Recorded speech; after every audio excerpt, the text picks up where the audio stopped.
மனிதன் வாழ்க்கையை சோதனைக்குட்படுத்து மேம்பட்ட வாழ்க்கைதான் நற்பண்பு என்று சாக்கிரட்டிஸ் சொன்னான். எல்லோரும் அன்பாக இருங்கள்.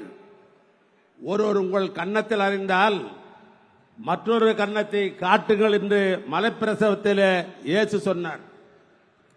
அரசு என்பது மக்களுக்கு, மக்களாலே ஆளப்படுவது என்றான் ஆபிரகாம் லிங்கன் சொன்னான். பிற சமய கொள்கைகளை வெறுக்காமல் மதிக்க வேண்டும், அதை எதிர்ப்பென்று ஏற்றுக்கொள்ள வேண்டும் என்று விவேகானந்தர் சிகாகோவில் குறிப்பிட்டார்கள். உலக தொழிலாளர்களே, ஒன்றுபடுங்கள். உங்கள் அடிமை சங்கிகளை விட இழப்பதற்கு ஒன்றுமில்லை.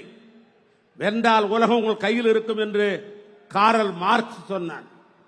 வாதங்கள் என்பது மக்களுடைய சுதந்திரத்திற்கு மகிழ்ச்சியும், போராட்டத்துக்கு உரியது புரட்சி என்பது அவர்களின் உரிமையை புனிதமாக்குது என்று பிடல் காஸ்ட்ரோ சொன்னான். ஆக அந்த வரிசையில் உலக வரலாற்று பட்டியலே ஒருவரும் இந்திய வரலாறையே புரட்டி போடும் போர்க்குடம் படைத்த தலைவர். வாடிய பயிரை கண்டபோதெல்லாம் வாடினேன் என்று சொன்ன வள்ளல் குணம் கொண்ட எங்கள் தலைவன் முத்துவேலு கருணாநிதி மு.க. ஸ்டாலின் என்கிற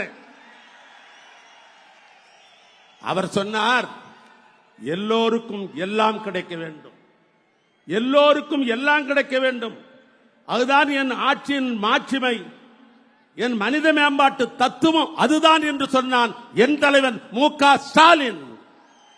ஆக உலக வரலாற்றிலே இருப்பவன் தனிமனிதனுக்கும் ஒரு கருத்தை சொன்னான். ஆனால் என் தலைவன் மனிதநேயமிக்க தலைவனாக இருக்கிற காரணத்தினால் தான்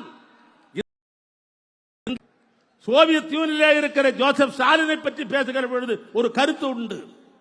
தன் தாய்மொழியும் தன் பண்பாட்டையும் காப்பாற்றிய காரணத்தினால் சோவியத் யூனியனில் இருக்கிற மக்கள் எல்லாம் அவரை பார்த்து இரும்பு மனிதன் என்று சொன்னார்கள்.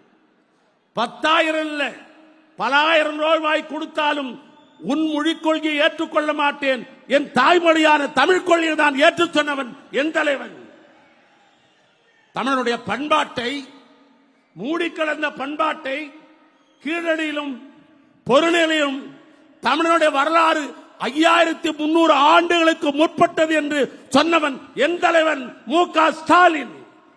அதனால் தமிழ்நாட்டுடைய இரும்பு மனிதன் என்று அவரை சொன்னால் அது மிகையாகாது. எனவே இரும்பு மனிதன் தமிழ்நாட்டு முதலமைச்சர் என ஸ்டாலின் அவர்களே, காலையில் ஒரு நிகழ்ச்சியை நான் பார்த்தேன். காலையில் 19க்கு ஜோலார்பேட்டை ரயில்வே ஸ்டேஷனில் அவர் இறங்கினார். எதிர்பாராது அவர் திருப்பத்தூருடைய விருந்து மாலைக்கு போகிறார். எந்த ஏற்பாடும் இல்லை. போகிற வழியிலே பாச்சல் என்கிற ஊரில் ஒரு 500 பெண்களுடைய காரை சூழ்ந்து கொண்டார்கள். சூழ்ந்து கொண்ட பெண்களுக்காக இறங்குகிறார். இறங்க உடனே ஒரு பெண் சொல்லுகிறது, 5000 என்பது எங்கள் வாழ்க்கையினுடைய ஆதாரம், 5000 என்பது எங்களுடைய வாழ்க்கையினுடைய ஆதாரம். அன்பு சகோதரர்கள் ஆனந்த கூத்தாடினார்கள். தாய்மார்களுக்கு எழுச்சியை பார்க்க ஜோலார்பேட்டையில் அவர் பேசிக் கொண்டிருக்கிற போது ஒரு தாய் கையை பிடித்துக் கொண்டு அவர் சொல்லுகிறார், என்ன சொல்லுகிறார் தெரியுமா? என் கூட பிறந்த அண்ணன் கூட என்னை மறந்து விட்டான், ஆனால் அண்ணனே என் வீடு தேடி 5000 வருகிறதே என்று அந்த காட்சியை பார்த்தேன். அது பேசிக் கொண்டிருக்கிற போது ஒரு தாய் அவர் காலை பிடித்தார். கீழே பார்த்து, இது என்னம்மா, இது காலை பிடிக்கலாமா, இது என்னம்மா என்று கேட்கிற பொழுது அவர் சொன்னார், 5000 பணம் என்பது எனக்கு சாதாரணம் இல்லை மகாராஜரே, நீ 100 ஆண்டு காலம் வாழ வேண்டும் என்று அந்த தாய் சொன்னார். ஆக சொல்லிவிட்டு சொன்னார் அந்த தாய், கையை பிடித்துக் கொண்டு, சாமியே, என் குலசாமியே, நீ இருக்கிறவளை நான் என் வாழ்க்கை நிம்மதியாகிவிடும் என்று அந்த சொன்ன தாயினுடைய அந்த வார்த்தையும் நான் எண்ணி பார்க்கிறேன். இந்த நிலையில் தான் 5000 அல்ல, 2026 மே மாதம் மீண்டும் தமிழ்நாட்டு முதலமைச்சராக அருமையண்ணன் மு.க. ஸ்டாலின் வருகிற பொழுது அவர் போடுகிற முதல் கையெழுத்து இந்த கலைஞர் உரிமை தொகை என்பது 1000 அல்ல, 2000 என்று போடுகிற அந்த கையெழுத்து. அதை சொல்லிவிட்டு இந்த திருமண்ணுக்கு வந்திருக்கிறீர்கள். என மீண்டும் ஒரு முறை உங்கள் அத்தனை பேரின் சார்பாகவும் தலைவர் கலைஞருடைய உடம்பிறப்புடைய ஒட்டுமொத்த சார்பாகவும் மேடையில் இருக்கிற தலைவர்கள் சார்பாகவும் உங்களை வருக வருக வருக வருக வருக என்று கோடான கோடி வருகை சென்று உரையை நான் நிறைவு செய்கிறேன்.